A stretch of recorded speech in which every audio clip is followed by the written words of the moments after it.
Good morning, everyone. Thank you for coming out. Really beautiful morning. Isn't it just a beautiful morning? It reminds me of 10 years ago today, right? Things changed for us then. On behalf of the Board of Trustees, Joe Monturi, who's with us today, Stanley Sadowski, William Carpluck, Victor Gremley, our director, Guy Edwards, and the staff of the library. We want to thank you for being here today at the groundbreaking on this memorial to honor the victims of the September 11 terrorist attacks, the first responders at the World Trade Center, and the so many brave men and women who have given their lives over the past decade preserving our freedom. 10 years ago, life was a lot different for just about all of us here, except for maybe some of the youngsters here who weren't here yet. We were innocent in a way. We went about our lives not really thinking that people were after us, not really knowing the terror that was being planned for us on that day. And just a day later, 10 years ago tomorrow, everything changed for us. Our whole lives changed. I know my life changed, and I know yours did too. And certainly the lives of those 3,000 innocent people who, just like us, going through their daily routines, got up in the morning, thinking about what they were going to do in the fall, planning for Halloween, maybe even thinking about Christmas and Hanukkah and all the other things that they were getting ready to celebrate. Well, their lives ended here in New York City, or in New York City, in Pennsylvania, in Washington, D.C., senselessly. An act of terrorism, an act of cowardice. Without a second thought, so many brave people rushed into buildings when so many others would rush out of buildings.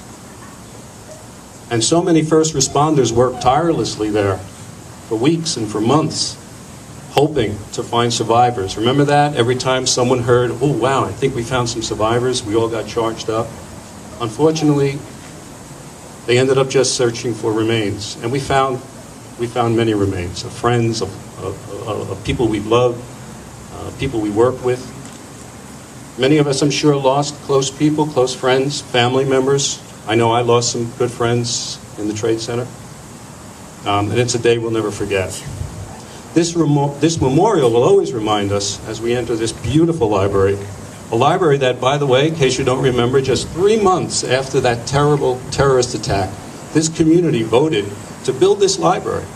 This community was already thinking forward when the terrorists were trying to set us back about 1,000 years. Something we should all be proud of here. So when we walk into this library, we see this beautiful memorial. It's a memorial to remind us that security and freedom and life should never be taken for granted.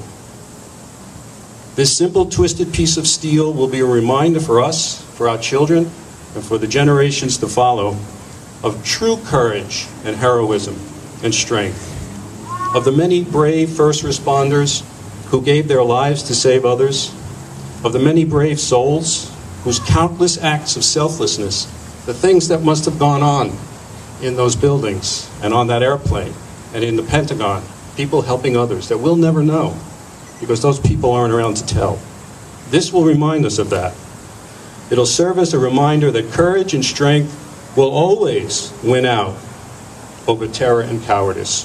So thank you, Anthony, Tony, thank you in the chamber for really gracing us with the ability to put this beautiful memorial here so that as you come into the library, and as anyone comes into the library, they'll always be reminded of that terrible day.